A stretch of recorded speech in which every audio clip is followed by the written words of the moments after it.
800 subscribers! So an enormous thank you to all of you new subscribers and to everyone who has supported my channel so far. It is absolutely amazing to be going up in the rankings, always higher and higher, more and more people joining, so keep on subscribing!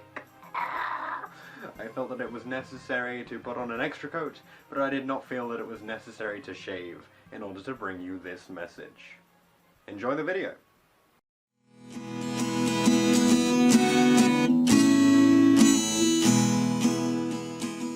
Hello and welcome to another Zach Carnage video, and this time we are going to be taking a look at my Performer Pal Performage Draco Slayer deck that managed to get me first place at the most recent Oxford University Trading Card Game Society event. So we have a very specific set of locals here. It's pretty interesting. You may have seen the recent first place from it, which I put up last week, which was of course the Light Swarms, which was absolutely awesome. So this time, just before the emergency ban list took effect, I played this deck last weekend. I managed to go 3 wins and 1 draw. My draw was against BA, and I beat Lightsworn 2-0, I beat Heroes 2-0, and the other one, I gotta remember, this Monarchs. Monarchs I beat 2-0 as well. So let's get into the deck profile, and then I'll explain some of the really funky stuff that went on. So we start off with the card, which is super banned, down to 1 now. 3 Skullbat Joker, Crowbat Joker. The ultimate searcher in the deck. This guy adds literally anything you want. He's absolutely amazing, so it's unfortunate that he's now at 1. So of course, we play like 1 or 2 Second Donkey. Second Donkey is nowhere near as good as this guy was, so yeah, it's a bit iffy. I don't know if I'm going to bother playing the deck afterwards. Then we play 3 copies of Monkey Board, because you can add this with Joker, and then you can add Joker, and then literally every turn you just want to end up with this in your hand so that you can play next turn, and hope that you don't get Veilered. And it's always better to avoid the Veiler by putting this in and then searching, rather than going for the extra plus with the Skullcrobat Joker. In my personal opinion, because Veiler is really common, and effect negation is something that comes up a lot for us. So then moving on to 2 Lizard Draw, because I like draw power. I think I resolved this like twice in the entire event. It wasn't even like, I wish that this had gone off more, but more often than not it was just a scale.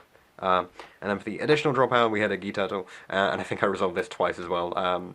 But to be fair, Gee Turtle is way cooler than Lizard Draw in my opinion, just because you don't have to lose it to draw from it. So it's still in there, it's good. That's it for the Performer Pals in the current build. Then we have 2 copies of Luster, as you may have seen in my previous PePe deck build. I'm just not, like, I don't have the money to buy the 3rd copy. If you want to give me the money to buy a 3rd copy, I'll do it. But I'd rather end up just spending my money on other stuff. But of course, you know, banlist came in, and I managed to sell 1 of these. So, you know, if you want to buy the other one, it'll probably end up for sale.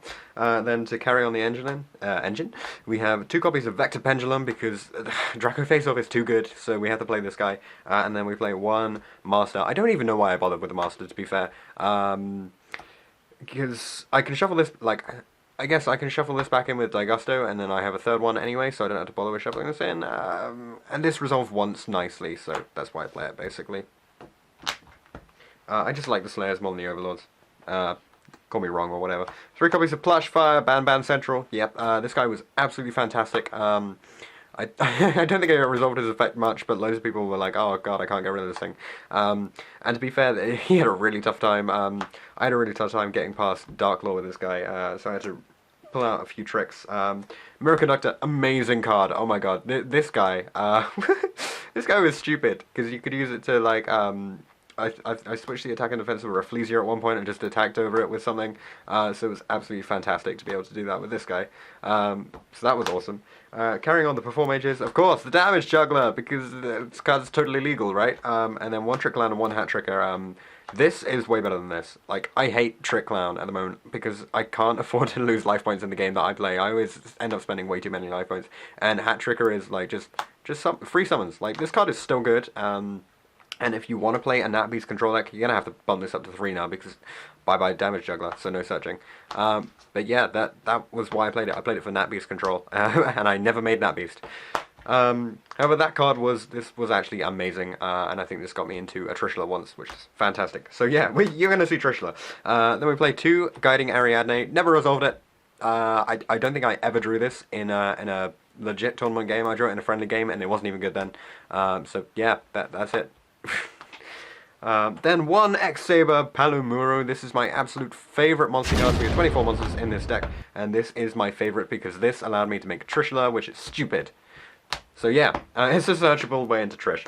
Then we play 3 copies of Draco Face Off. Really, really stupid card, which allows you to... Oh, I shouldn't say stupid, okay.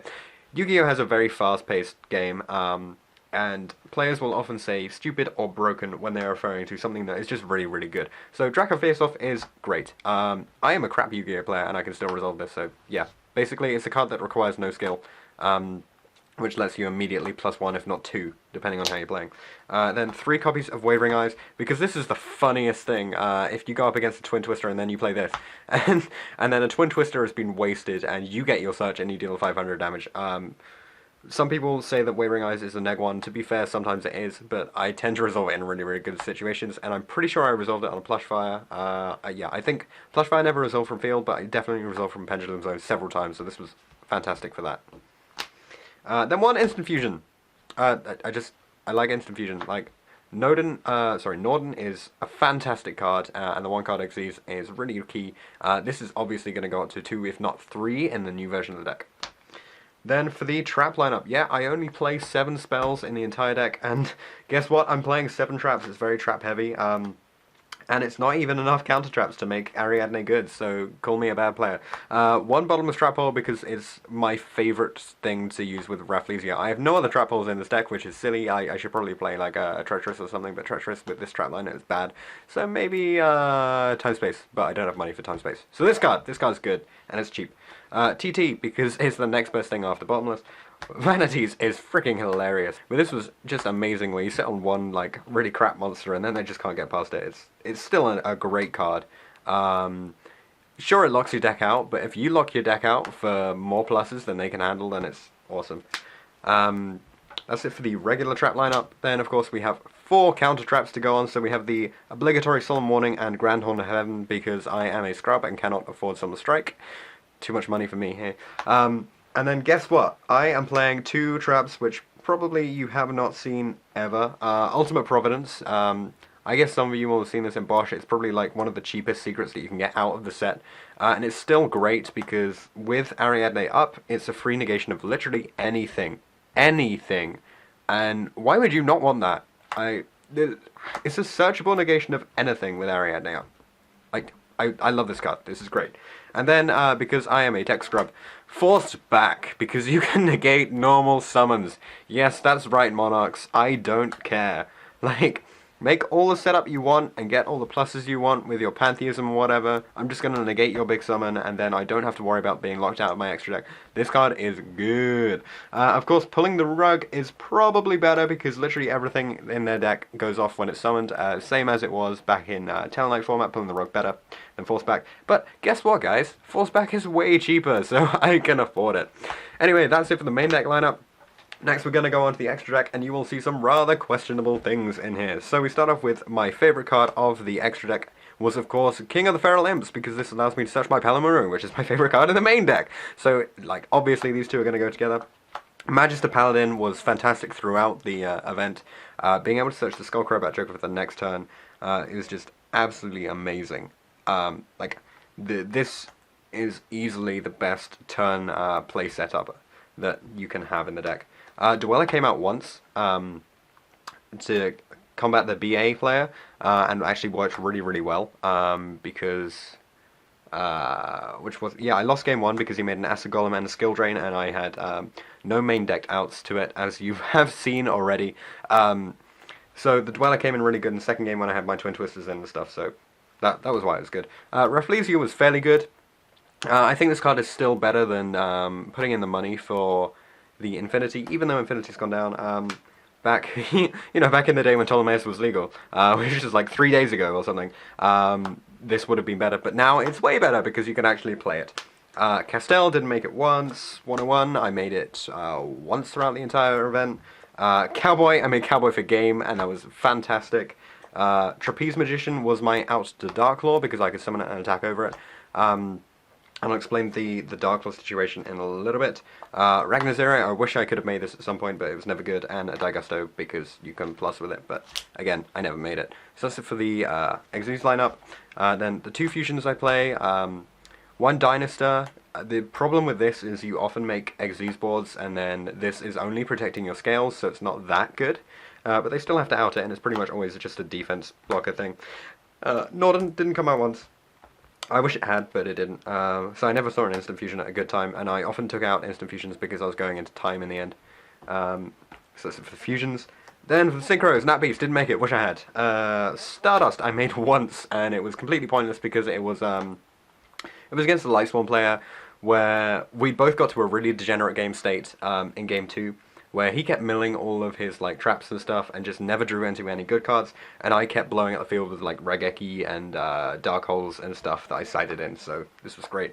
And Trishula was, oh my god, this card was amazing, because I made this card, this is really stupid, so I made this that got me the draw in the BA matchup, because I thought I was going to get the loss, and then game 2, I made, because of the way that our rounds resolve, if you win game 1 and then game 2 goes into time, then that'll lead to a draw if you win it. So, sorry, if you lost game 1 and you win game 2.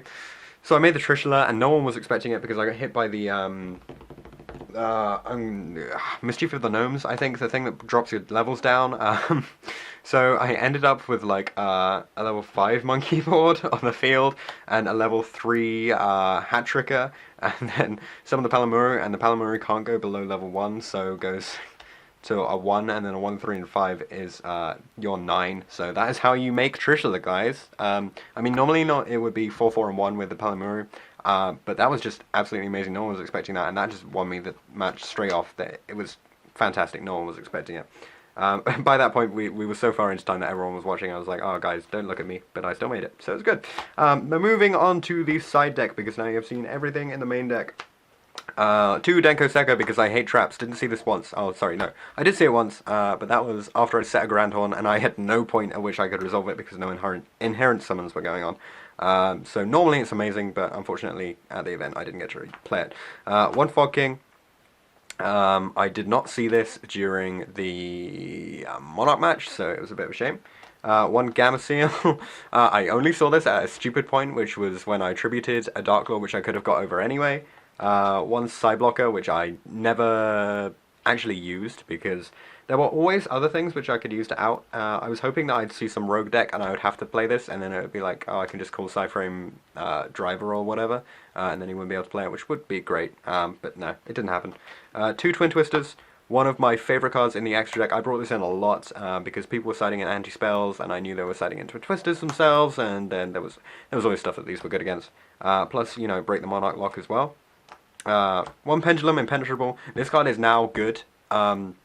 It was crap before, because what would happen is your opponent would MST and then you would do 1 card protection, so it wouldn't be a good card.